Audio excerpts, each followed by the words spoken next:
नमस्कार, स्वागत है आपका। एमवी नेटवर्क देख रहे हैं आप और मैं हूं आपके साथ लता। चुनावी बॉन्ड मामले पर सुप्रीम कोर्ट में एसबीआई को राहत देने से इनकार कर दिया है। एसबीआई ने सुप्रीम कोर्ट से समय सीमा 30 जून तक बढ़ाने की मांग की थी। इससे पहले 15 फरवरी को सुनवाई में कोर्ट ने इलेक्टोरल बॉन्ड्स को असंवैधानिक बताया था। रिपोर्ट देखिए।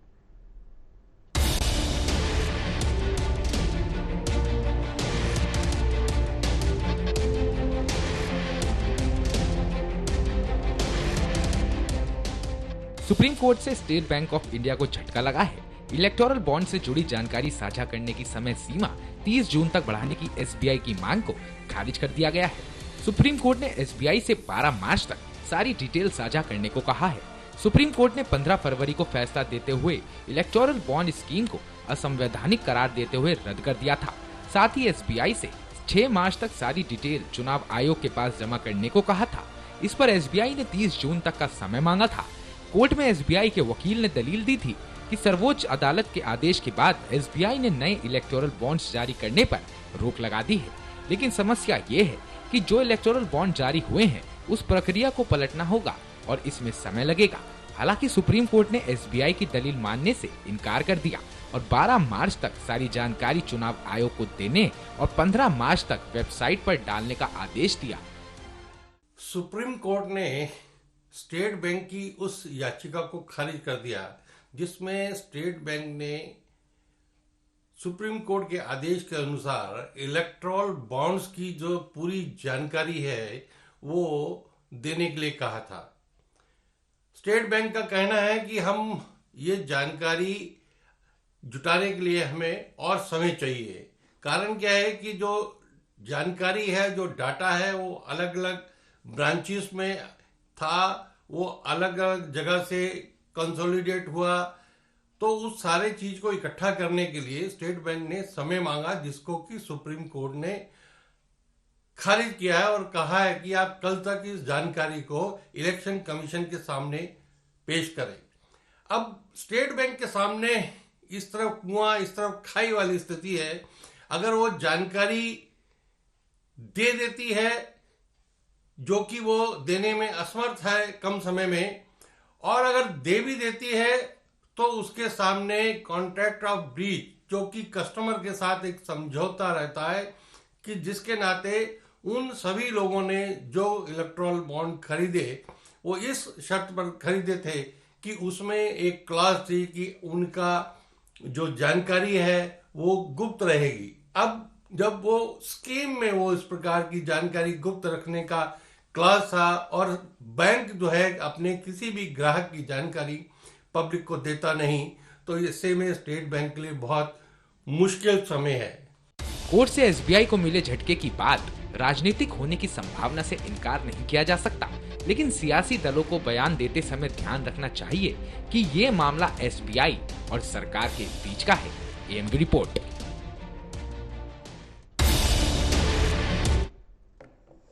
तो इलेक्टोरल बॉन्ड को लेकर हालांकि लंबे समय से जो तनातनी का माहौल है वो दिखाई पड़ रहा है एसबीआई की तरफ से। हालांकि 4 महीने का वक्त मांगा गया था, लेकिन सुप्रीम कोर्ट ने साफ तौर पर कड़ी फटकार लगाते हुए कल तक यानी कि 12 मार्च तक जो पूरी रिपोर्ट है वो सबमिट करने को कहा है। और इसी पर खास चर्चा करने के लिए मेरे साथ 3 मेहमान जुड़ गए हैं। मेरे साथ बीजेपी प्रवक्ता खेमचंद शर्मा जी जुड़ गए, बहुत बहुत स्वागत सर आपका। इनके अलावा मेरे साथ कांग्रेस प्रवक्ता भरत सिंह, आपका भी बहुत स्वागत है। और इनके अलावा अधिवक्ता सुप्रीम कोर्ट के पंकज दुबे जी मेरे साथ जुड़ गए। आप तीनों मेहमानों का बहुत बहुत मैं स्वागत करना चाहूंगा। और सबसे पहले खेमचंद जी, आपसे मेरा ये सवाल रहेगा कि सुप्रीम कोर्ट ने साफ तौर पर यह बड़ा झटका दे दिया एसबीआई को। जो लंबा वक्त एसबीआई मांग रही थी, अब एक निश्चित समय में यानी कि कल तक उनको पूरी रिपोर्ट देनी है, पूरा जवाब सौंपना है। इसको कैसे आप देख रहे हैं? देखिए, इसमें बहुत ज्यादा कुछ कहने को नहीं है। ये एसबीआई और कोर्ट के बीच का मुद्दा है और एसबीआई भी बहुत सारी लीगल हैसल्स में, लीगल कंपल्सन में फंसी हुई है। क्योंकि जो पहले कानून के अनुसार ये था कि जो कस्टमर जिन्होंने बॉन्ड खरीदे थे उनकी इन्फॉर्मेशन वो डिस्क्लोज नहीं कर सकते, और अभी उनको इन्फॉर्मेशन डिस्क्लोज करनी है। और डिस्क्लोज जिनकी इन्फॉर्मेशन वो करेंगे कल को वो भी कोर्ट जा सकते हैं, कॉन्ट्रैक्ट को ब्रीच किया है। तो ये लीगल हैसल्स है, ये पॉलिटिकल मुद्दा नहीं है। और मैं ऐसा मानता हूँ कि नहीं, मतलब सुप्रीम कोर्ट के फैसले से इस जो सुप्रीम कोर्ट ने कहा कि आप कल तक जवाब दीजिए, इससे आप सहमत हैं कि जवाब जल्द से जल्द आना चाहिए? सच्चाई देखिए, मैं इलेक्टोरल बॉन्ड की सामने सुप्रीम- आनी चाहिए। देखिए, परंपरा रही है कि कोर्ट के डिसीजन पे हम लोगों को अननेसेसरी सवाल नहीं करना चाहिए। जो लीगल हैसल है वो एसबीआई ने सामने रखी है, और लीगल हैसल भी रखी है, लॉजिस्टिक हैसल भी रखी है, क्योंकि हम सब जानते हैं कि एसबीआई किस तरीके से फंक्शन करता है। पूरे देश में उनका नेटवर्क है, हर जगह से बॉन्ड खरीदे गए, उनकी सब्सिडीज भी हैं, तो उनकी सीधा एसबीआई का पार्ट नहीं है, बट सब्सिडीज है, मतलब उनकी सिस्टर कंपनी है, उनके माध्यम से दरअसल कुछ काम हो खेमचंद जी, सकता आपसे हुआ मेरा है। सवाल इसलिए सिर्फ था क्योंकि 30 जून तक का समय एसबीआई ने मांगा था और सबसे ज्यादा जो चंदा मिला है वो आप ही की पार्टी को मिला है। खैर, अभी आप ये कह रहे हैं कि कोर्ट जो कहेगा वो सही होगा। ऐसे हमें मिला है, हाँ, लेकिन 6,000 और पार्टियों को करोड़। मिला है। ऐसा नहीं कह सकते कि कांग्रेस को नहीं मिला और उनको नहीं मिला। 6,000 और करोड़ एक 1,000 सिस्टम बना करोड़ था। में बहुत अंतर होता है सर। नहीं, चंदा तो चंदा है, चंदा तो चंदा है। या तो बोलेंगे चलिए, इनको मिला ही भरत नहीं, जी मुस्कुरा रहे हैं। 1,000 भरत करोड़ जी, रुपए कम भरत है जी, क्या? भरत जी से मैं जवाब लेती हूँ। भरत जी, ये जो सुप्रीम कोर्ट ने साफ तौर पर खारिज कर दी एसबीआई की मांग को, आप कैसे देख रहे हैं इसे? चंदा तो आपको भी मिला है हालांकि। सर, आपकी आवाज अनम्यूट कीजिएगा प्लीज। भरत जी, आपको मेरी आवाज मिल रही है? हाँ, आपकी मिल जी, रही, मेरी बोलिए। मिल रही है आप? मेरी आवाज आ रही है? बिल्कुल लता बिल्कुल जी, जी। देखिए, ये बॉन्ड, जेम्स बॉन्ड के जैसे इनकी बैंड बज गई है भाजपा की। ये बॉन्ड ने इनकी बैंड बजा दी। अब ये कह रहे हैं कि कांग्रेस को भी चंदा मिला। हाँ, मिला है चंदा। हम तो कह रहे हैं ना भाई, सार्वजनिक होनी चाहिए। क्यों नहीं होनी चाहिए? जनता का पैसा है, जनता पैसा दे रही है, तो क्या वो पब्लिक डोमेन में नहीं आनी चाहिए? आप लोग छुपा रहे हैं और ये कह रहे हैं कि ये कोर्ट और एसबीआई का मामला है। ना ना ना ना ना, कोर्ट एसबीआई का मामला कैसे हो सकता है? एसबीआई तो कह रहा है कि मुझे 30 दिन का समय दीजिए, यानी चुनाव हो जाए, चुनाव के बाद में जो है हम डिक्लेरेशन दे देंगे। ये दबाव कौन बना रहा था भाई? ये दबाव कौन बना रहा था? ये तो आना चाहिए सामने। और फिर उसके बाद बोले कानून की बात कर रहे हैं खेमचंद भाई। कानून क्या बनाया? कानून किसने बनाया? बिल किसने पारित किया? ये तो 2018 में पारित हुआ ना लता जी। तो ये जो बिल बनाया गया था, ये अपनी सुविधा के अनुसार सरकार ने बनाई, देश के प्रधानमंत्री नरेंद्र मोदी जी ने, कि जो भी इलेक्ट्रल बॉन्ड के माध्यम से, इलेक्ट्रल बॉन्ड के माध्यम से अगर पैसा आएगा, उसको डिस्क्लोज नहीं किया जाएगा। यानी कि घपला यहीं पे सब है, पूरा खेल। चलिए, कितना यानी पैसा घपला है? आपने पूरा अभी जो आपने खेल कहा आप कह रहे हैं यहीं पर है। ऐसे में पंकज दुबे जी से मैं समझना चाहूंगी। पंकज जी, अब एसबीआई के लिए तो एक तरफ खाई एक तरफ कुआं जैसी स्थिति हो गई है, क्या आप समझ रहे हैं इससे? अब हालांकि सुप्रीम कोर्ट ने याचिका को खारिज कर दिया है और जिस काम को करने के लिए 4 महीने का समय एसबीआई मांग रही थी, अब कल तक का समय उनके पास है। लता जी, ये समझ लीजिए, इस बात को हम सब समझ लें, हमारे दर्शक भी समझ लें कि सुप्रीम कोर्ट का जो ऑर्डर है वो 2 हिस्सों में है। पहला ऑर्डर तो इस बात पर था कि क्या इलेक्ट्रल बॉन्ड्स वाली व्यवस्था जो है सही है कि गलत है, तो उसको सुप्रीम कोर्ट ने क्वॉश कर दिया, ये मानते हुए कि वो गलत है। वो बात एक तरफ हो। अब दूसरा एस्पेक्ट हो गया है कि जानकारी को सार्वजनिक करना। आप रिप्रेजेंटेशन ऑफ पीपल एक्ट देखें, चाहे जितने भी कानून देखें, जो भी जनता से जुड़े हुए हैं सीधे तरह से और जनप्रतिनिधियों से जुड़े हुए, पॉलिटिकल पार्टी से जुड़े हुए हैं, उसमें कानून की और सुप्रीम कोर्ट की मंशा कॉमन है कि जानकारी जो है वो जनता के सामने होनी चाहिए, पारदर्शिता होनी चाहिए, शुचिता होनी चाहिए, और उसमें कहीं कोई भी बात छुपाई नहीं जानी चाहिए। जैसे आप कैंडिडेट्स के लिए भी देखते हैं, कैंडिडेट्स के लिए रूल है कि उनके पास कितने असेट हैं, कितने क्रिमिनल केसेस हैं, कितनी लायबिलिटी, उसको पब्लिक करिए। उसका कोई कानूनी पक्ष नहीं है, मगर वो जनता के लिए है कि जनता को पता रहे कि उनका कैंडिडेट जो है वो कौन है और कैसा है। इसी प्रकार से कोई भी चुनावी पार्टी जब समाज में जाती है, वोट मांगती है और वो जो है पावर में आना चाहती है जनता के साथ, तो जनता को जानने का हक है कि उसके फंड्स के सोर्सेस कहां से आ रहे हैं, ऐसी कौन सी एजेंसीज है जिनसे उनको फंड्स मिलता है। ऐसी सुप्रीम कोर्ट की मंशा है। अब रही बात एसबीआई की, आप एक बात मुझे बताइए, सीबीआई, ईडी, कोई भी डिपार्टमेंट आज लता जी के नाम पर जो है एक लेटर भेजेगा कि मुझे सारे बैंक्स की इंफॉर्मेशन चाहिए, 20 मिनट में मैडम सारी इंफॉर्मेशन निकल के आ जाती है कंप्यूटर की। जब हम डिजिटल प्लेटफॉर्म पर हैं। हाँ, मैं ये नहीं कह रहा हूं कि एसबीआई को कोई कॉम्प्लिकेशन नहीं होगा, आई डोंट नो क्या कॉम्प्लिकेशन है, मगर ऐसा नहीं है कि कोई जानकारी सुप्रीम कोर्ट के ऑर्डर के बाद भी नहीं निकल सकती है। सुप्रीम कोर्ट जो लंबा समय एसबीआई मांग रहा था, इतना लंबा समय की आवश्यकता नहीं होनी चाहिए, क्योंकि जब हम ऑलरेडी डिजिटली आगे बढ़ रहे हैं, हर चीज अब डिजिटल में है, सारा काम अब कंप्यूटराइज हो गया है, इंटरनेट की सेवाएं इतनी परफेक्ट है कि सारा काम ऑनलाइन हो रहा है, तो ऐसे में इतना लंबा समय कहीं ना कहीं क्या ये आशंकाएं दिमाग में पैदा करता है कि क्योंकि चुनावी ये समय है। मैडम, एसबीआई क्या सोचता है ये दूसरा एस्पेक्ट है, लेकिन अभी एक मैं जो मिस्टर राणा को सुन रहा था, उन्होंने एक बात और कही कि कहीं ब्रीच विद द कस्टमर्स ना हो जाए। मैडम, जब सुप्रीम कोर्ट एक बार ऑर्डर दे देता है तो वो सारे पक्षों को एग्जामिन करने के बाद में ऑर्डर देता है। सुप्रीम कोर्ट का जो ऑर्डर होता है वो कानून होता है। एक तो कानून वो होता है जो विधायिका से बन करके आता है, और दूसरा जो सुप्रीम कोर्ट का ऑर्डर होता है वो कानून होता है। तो ब्रीच है कि नहीं है, सीक्रेसी मेंटेन होनी कि नहीं होनी है, ये सब जो है डिस्कस हो चुका है। और डिस्कस होने के बाद भी सुप्रीम कोर्ट ने कहा नहीं, आप जानकारी प्रोवाइड करिए। तो एसबीआई के सामने ऐसा कोई लीगल कॉम्प्लिकेशन नहीं है। उनके व्यवहारिक कॉम्प्लिकेशन क्या है कि उसके पीछे कोई पॉलिटिकल एंगल है, ये वो बेहतर बता सकते हैं यदि उनके कोई प्रतिनिधि हो। लेकिन जहां तक टेक्निकल कॉम्प्लिकेशन है, मैं नहीं मानता कि किसी भी प्रकार का टेक्निकल कॉम्प्लिकेशन एक मैजिस्ट्रेट के कोर्ट के ऑर्डर को भी फॉलो करने में होना चाहिए। यहाँ तो हमारी जो एपेक्स कोर्ट जो है वो कर रही है, देश की सबसे बड़ी न्यायालय कर रही है। कोर्ट के ऑर्डर्स को फॉलो करने में जरा भी देरी नहीं होनी चाहिए। इस कंप्यूटर के युग में मैं ये नहीं मानता कि कोई भी जानकारी ऐसी होगी जब तक कि जानकारी हो ना। यदि जानकारी है तो वो बिल्कुल तत्काल लाई जा सकती है, ऐसा मेरा मानना। बिल्कुल। ऐसे में हालांकि अब हम सबको ये जानकारी भी है कि आज से जो एक बड़ी खुशखबरी भी है, सीए भी लागू हो गया है पूरे देश में। ऐसे में खेमचंद जी, हालांकि सवाल मेरा इससे जुड़ा हुआ है, हालांकि मुद्दा हमारा अलग है, लेकिन चुनावी समय चल रहा है और ऐसे में सारे साम दंड भेद जो ये कहावत है उसको पूरा करने में बीजेपी लगी हुई है, साम दाम दंड भेद। तो क्या भी समझे खेमचंद जी कि इलेक्टोरल बॉन्ड को ढकने के लिए क्या अब ये सीईए वाला दांव चला गया है क्या? नहीं, एक नहीं, दो बड़ी खुशखबरी है। हाँ। हमारे डीआरडीओ ने बहुत अच्छा कार्य किया है। देवास जो सीरीज है उसमें अग्नि 5 का आज फर्स्ट परीक्षण हुआ है। तो ये हमारे लिए मील का पत्थर है, एक बहुत बड़ी उपलब्धि है हमारे देश के लिए, हमारी रक्षा के लिए। डीआरडीओ ने बहुत जबरदस्त काम किया है और इस सरकार के अंतर्गत डीआरडीओ लगातार एक के बाद एक बड़े बड़े आयाम तय कर रहा है। दूसरा, सीए कानून बन चुका था, उसका नोटिफिकेशन जारी हुआ है।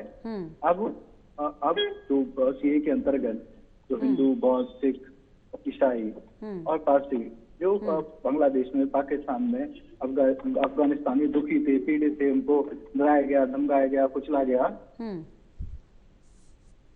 सकती है और पूरे देश में कहीं भी कोई भी स्टेट उनको नागरिकता देगी और उनको बराबरी का हक मिलेगा। ये दोनों ही खुशी की खबरें हैं। और ये अपनी जगह है। चलिए भरत जी, दूसरी जो बात कर रहा हूँ, भरत जी, क्या आपको ऐसा लगता है क्या ये इलेक्टोरल बॉन्ड वाला जो मसला ज्यादा खिंच गया? हालांकि इसको ढकने की कोशिश की गई, लेकिन अब जो मामला और उजागर हो रहा है, जब सुप्रीम कोर्ट ने साफ तौर पर तख्त लहजे में कह दिया है कि इतना लंबा समय तो रखना नहीं चाहिए, तो क्या आपको ऐसा लग रहा है क्या जो सीए का दाव चला गया अभी अचानक से, अभी आज शाम को जो नोटिफिकेशन जारी हुआ, क्या ये जो इलेक्टोरल बॉन्ड की जो हवा चल रही है इसे कम करने के लिए क्या ये नोटिफिकेशन जारी किया गया? इसको लेकर आपकी क्या टिप्पणी? देखिए, कुछ भी आप लाइए, किसी भी मुद्दे को लाइए, लेकिन इलेक्टोरल बॉन्ड जो है इनके गले का फंदा बन ये तो अभी सुप्रीम कोर्ट ने कहा है, अब इससे कल जो है सार्वजनिक करना है इनको। अब ये सार्वजनिक जब होगा तो ये पता चलेगा ना लता जी कि इन्होंने जिससे पैसा लिया, आखिर वो इतने दानवीर सिर्फ भाजपा के लिए कैसे हुए? आखिर इनका साठगांठ क्या? भाई कुछ कोई आदमी अगर देता है, आज जो भी बिजनेसमैन हो, मैं अगर बिजनेसमैन हूं, अगर मैं आपको कुछ दूंगा तो आपको उसके बदले से तो कुछ मुझे देना ही पड़ेगा। तो ये देश के सामने आएगा कि आखिर जो बार बार हमारे नेता राहुल गांधी जी कहते हैं कि आखिर एक ही व्यक्ति को जल से लेके, थल से लेके, नभ से लेके, तेल से लेके, सड़क से लेके सब कुछ उसको दे दिया जा रहा है। तो ये कहीं ये इलेक्ट्रिकल बॉन्ड के माध्यम से खेला तो नहीं खेला गया। इसीलिए कहा मैंने कि जब ये बॉन्ड का मामला जब ये कल खुलेगा तो भाजपा का बैंड बजना तय है, क्योंकि ये सब जानते हैं कि भाजपा को चंदा कितना मिला बॉन्ड के माध्यम से और कितना कांग्रेस को मिला, अदर पार्टी को मिला। ये पहली बार ऐसा हुआ है कि सुप्रीम कोर्ट ने एसबीआई को तमाचा नहीं मारा है, ये तमाचा सीधा सीधा जो है भाजपा और देश के प्रधानमंत्री के गाल पे पड़ा है, ये समझ लीजिएगा। और इसी बौखलाहट में ये सारे जितने भी मामले हैं, अभद्र भाषा का उपयोग कर रहे हैं जो नेशनल टीवी पे शोभा नहीं देती है, अभद्र भाषा का उपयोग कर रहे हैं इन्होंने सारी लिमिट को त्याग दिया है। हमारे देश के प्रधान और इनको ये बताना चाहिए है कि आप जिस तरीके का स्केल आप तय कर रहे हो, तो 1,000 करोड़ रुपए 1,000 करोड़ रुपए जो कांग्रेस को मिले हैं, क्या वो साठगांठ करके मिले हैं? क्या आप लोगों ने कॉम्प्रोमाइज किया है? क्या आप लोगों ने जिन्होंने आपको पैसा दिया, आपने उनके साथ कॉन्ट्रैक्ट साइन किया है कि आप उनको फेवर करोगे? लेकिन खेमचंद जी, आप 1,000 करोड़ पर सवाल उठा रहे हैं, तो फिर 6,000 करोड़ पर भी सवाल बनेंगे सर। सबसे ज्यादा चंदा आपकी पार्टी को मिला है, 6,000 करोड़, इन्होंने और उसका कोई हिसाब नहीं है, कोई पारदर्शिता नहीं है उसमें। राइट टू इन्फॉर्मेशन भी लागू नहीं कर सकते आप। इन्होंने क्या बोला? इन्होंने बोला है कि भाई जिनसे पैसा मिला है उनसे साठगांठ की होगी, उनसे कंप्रोमाइज किया होगा। तो इनको भी कोई 1,000, 2,000 या लाख, 2 लाख या करोड़, 2 करोड़ रुपए नहीं मिले, 1,000 करोड़ रुपए मिले हैं। 1,000 करोड़ रुपए बहुत बड़ी रकम होती है। तो इन्होंने कौन कौन से कंप्रोमाइज करने को? देखिए, जब रिपोर्ट सामने आएगी तो सबके पत्ते खुल जाएंगे, इसमें कोई दो राय नहीं है। चाहे वो कांग्रेस हो, चाहे वो बीजेपी हो, चाहे वो समाजवादी पार्टी, चाहे वो अन्य पार्टियां हो जिनको वहां से चंदा मिला। लता जी, हम पहले दिन से कह रहे हैं कि ये बॉन्ड जो है एक घोटालों वाला बॉन्ड है, ये जो भाजपा ने लाया है। आखिर इसके लिए देश के प्रधानमंत्री संसद में तो आपको इसके अंतर्गत पैसे स्वीकार ही नहीं करने चाहिए थे। सवाल तो ये पहले से ही था कि बॉन्ड। लेकिन भरत जी, 1,000 करोड़ का चंदा तो आपको भी मिला है ना सर, तब क्यों नहीं आप लोगों ने आवाज उठाई? पैसे क्यों स्वीकार किया जी? हम पहले दिन से, जिस दिन ये कानून बना, संसद से लेकर सड़क तक हमने विरोध किया। अरे भाई, पैसे लेने ही नहीं चाहिए थे। आपको लग रहा है कि इसके तहत तो गलत पैसा आ रहा है, तो आपने लिए क्यों? बार बार ये जो है भाजपा के जो नेता, भाजपा के देश के प्रधानमंत्री सभी ये कहने लगे कि नहीं, जो है ये जो है इसका सार्वजनिक नहीं होना चाहिए, किसी का नाम नहीं आना चाहिए। क्यों नहीं आना चाहिए? पैसा लता जी आपका है, पैसा मेरा है। पंकज जी से मैं सवाल ले लेती हूँ। खेमचंद का भी पैसा लगा हुआ है। पंकज जी, क्योंकि अब कल तक जो है पूरी रिपोर्ट पेश करनी है, तो क्या लगता है कि अब भी कोई कानूनी दांवपेच उसमें अड़ंगा लगा सकता है क्या? या फिर ये संभावित समझे कि कल जो है पूरी रिपोर्ट आ जाएगी कि पूरा हिसाब किताब दिख जाएगा कि कौन सी पार्टी को कितना मिला, कहाँ से मिला, कैसे मिला? क्या ये पारदर्शिता का जो ये आज पैमाना नापने की कोशिश की जा रही है, क्या ये पारदर्शिता वाकई हो पाएगी? क्या ये संभव है? मैडम, कोर्ट की मंशा तो यही है। देखिए, दो बातें हैं। भरत जी, मैं आपके पास लौटूंगी। पंकज जी से मेरा सवाल था, क्योंकि दो बातें हैं। हाँ, अभी जो एप्लीकेशन मूव हुई थी एसबीआई की तरफ से, वो extension of time for execution for compliance of order था। उसका मतलब मुकदमे के मूल विषय वस्तु से नहीं है। उसका मतलब सिर्फ इस बात से है कि हमारे पास में समय कम है, हमको काम बहुत सारा करना है, तो हमको और समय दे दिया जाए, जिसे कोर्ट ने नहीं माना। जहां तक बात आपने एक प्रश्न की है कि क्या इसमें कोई और लीगल एस्पेक्ट है जिससे किसी को फायदा हो सकता है। मैडम, जब तक वो ऑर्डर सरवाइव करता है, ओरिजिनल ऑर्डर जब तक सरवाइव करता है, तब तक एसबीआई या कोई भी एजेंसी टाइम मांगेगी, और टाइम मांगने पर कोर्ट कंसिडर करेगी। शायद आगे कंसिडर ना हो टाइम देना, क्योंकि आज कोर्ट ने मना कर दिया है। कोर्ट आज के ऑर्डर को यदि रिव्यू करता है टाइम देने के विषय में, तो बड़े वस्तुनिष्ठ रूप से ऑब्जेक्टिवली उस एजेंसी को, इस बैंक को, जो भी जाता है, बताना पड़ेगा कि हम टाइम क्यों मांग रहे हैं, कल की स्थिति से आज की स्थिति भिन्न कैसे है। तो एक तो वो पेचीदगी रहेगी। दूसरा, यदि एक्चुअली कोई इस मामले में रिलीफ लेना चाहता है, तो उस ओरिजिनल ऑर्डर में यदि कोई कमी निकाल सकता है, उसमें कोई रिव्यू लगता है, और कोर्ट उस ओरिजिनल ऑर्डर को रिव्यू करे, तब जाकर के ये बात कहीं ना कहीं इनको जो बेचैनी है वो किसी की कम हो सकती है। लेकिन आने वाले समय में उस ऑर्डर का कंप्लायंस तो मैडम होना ही है। उनको जानकारी पब्लिक करनी पड़ेगी, चाहे वो एक बार और टाले, 2 बार और टाले, कुछ टेक्निकल इश्यूज लेकर के आए, लेकिन जब तक वो ऑर्डर सरवाइव करता है, उसको फॉलो तो करना ही पड़ेगा। ऑर्डर राइट हो या रॉन्ग हो, it has to be followed, ये कानून कहता है। बिल्कुल, तो उनको फॉलो करना पड़ेगा, जानकारी उनको लानी पड़ेगी। उससे किसी जिस तरीके से जो एक्सटेंड किया जा रहा है पंकज जी, टाइम, जो समय सीमा, समय अवधि जो बढ़ाई जा रही है, क्या इतना समय लगना लाजमी है? क्या 4 महीने का समय? मैडम, इसको मैं पहले भी मैंने आपसे कहा कि ये कोर्ट ऑर्डर है। एक मजिस्ट्रेट कोर्ट के ऑर्डर को भी प्रायोरिटी में जो है फॉलो करना चाहिए। ये तो सुप्रीम कोर्ट का ऑर्डर है, और आज के कंप्यूटर युग में मैं नहीं मानता कि एक क्लिक से दूर है कोई भी जानकारी लेकर के आना है। इनको सिर्फ एक क्लिक करना है, जानकारी लेकर के आना है, इससे ज्यादा कुछ भी नहीं। उसको कैसे अरेंज करना है, कैसे रीअरेंज करना है, ये उनके लिए एक प्रॉब्लम हो सकती है, मगर जानकारी उनके पास नहीं है या तमाम जगह से इकट्ठा करनी पड़ेगी, ये इस तरह के आर्ग्यूमेंट्स आज के जमाने में सुप्रीम कोर्ट में या किसी कोर्ट में नहीं चलते। सारी कोर्टें खुद ऑनलाइन हो गई हैं, सारा रिकॉर्ड, सारा डाटा ऑनलाइन अवेलेबल है।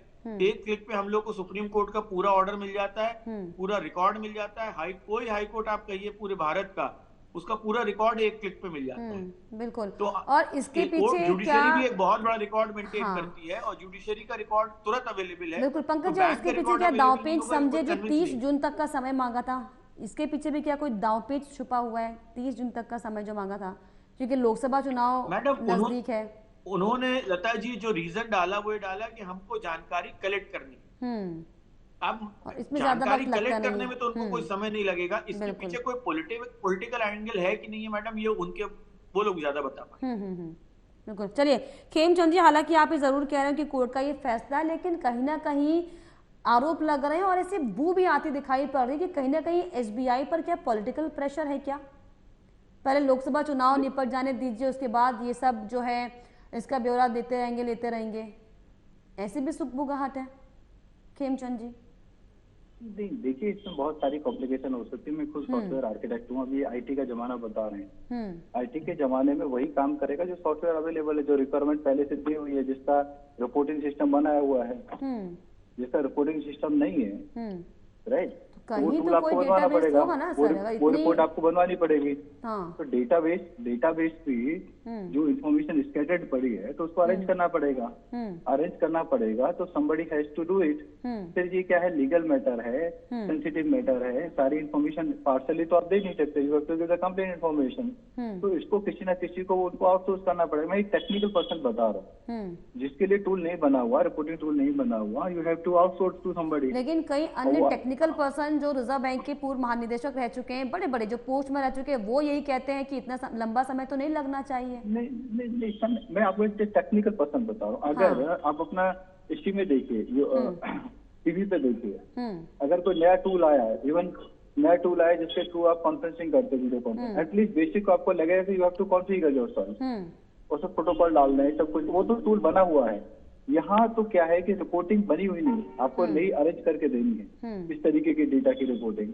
और वो डेटा यदि स्कैटर्ड है तो डेटा को आपको सेटेलाइट भी करना है। तो मेरे को ऐसा लगता है कि एसबीआई का स्टैंड जेन्युइन है, बाकी क्या है वो तो एसबीआई बता सकता है और उनकी जो टीम एक्स्ट्रा बता सकती है। भारतीय जनता पार्टी का इसमें कोई लेना देना नहीं है। हेमचंद जी से सवाल था कि ये अभी बहुत अच्छा बात कहें कि टेक्निकल प्रॉब्लम आ सकता है, तो कहीं ईवीएम मशीन में भी तो टेक्निकल प्रॉब्लम आ सकता है, जो हम लोग बार बार कह रहे हैं। ईवीएम मशीन आप एप्पल टू एप्पल कंपैरिजन नहीं कर रहे हैं। ईवीएम हैकिंग और वर्किंग दोनों ही अलग अलग है। आप अलग अलग बातें ना करें, आप हैकिंग की बातें कर रहे हैं। हैकिंग के लिए ऑलरेडी सिस्टम बना हुआ है, और अब यहाँ पे बात क्या है कि something has to be created, which is not existing. Pankaj ji से मैं, क्योंकि वो टेक्निकल पर्सन है, वो मुझे लगता है बहुत ही बेहतर तरीके से समझा पाएंगे हमें। पंकज जी। मैडम, मैं ये कहना चाहता हूं, जो पैनल के मित्र ने बात कही कि क्या डाटा अवेलेबल है कि नहीं है, ये इन्वर्टेड कॉमर्स में बात जाकर रुक जाती है। मैडम, डाटा अवेलेबल है कि नहीं है, आज कोर्ट के सामने बात हो गई ना। यदि डाटा को अवेलेबल करना है तो कोर्ट कन्विंस हो जाती है इस बात से कि आपको ऐसे ऐसे ये टेक्निकल इश्यूज हैं आपके साथ में। क्या होता है मैडम, जब कोर्ट सुनती है किसी मैटर को, तो हम लोग जो है वो टेक्निकली इक्विप्ड नहीं होते हैं, मगर हम एक्सपर्ट की रिपोर्ट पर डिपेंड करते हैं। मान लीजिए कोई आईटी एक्सपर्ट की रिपोर्ट आती है जो कहती है कि साहब इसमें 14 महीने लग सकते हैं, 4 दिन लग सकते हैं, 5 दिन लग सकते हैं, तो कोर्ट उसको कंसिडर करेगा। तो आखिर एसबीआई पुटअप करे ना कि ये टेक्निकल सारी प्रॉब्लम्स हैं, ये टेक्निकल प्रॉब्लम्स है, एसबीआई नहीं पुटअप कर पाया, तो कोर्ट कन्विंस नहीं है आज की डेट में। चलिए खेमचंद जी, आप इसका जवाब दें, क्योंकि अभी आपने कहा कि मैं टेक्निकली बता रहा हूँ, तो आप टेक्निकली आंसर दीजिए पंकज जी के सवालों का।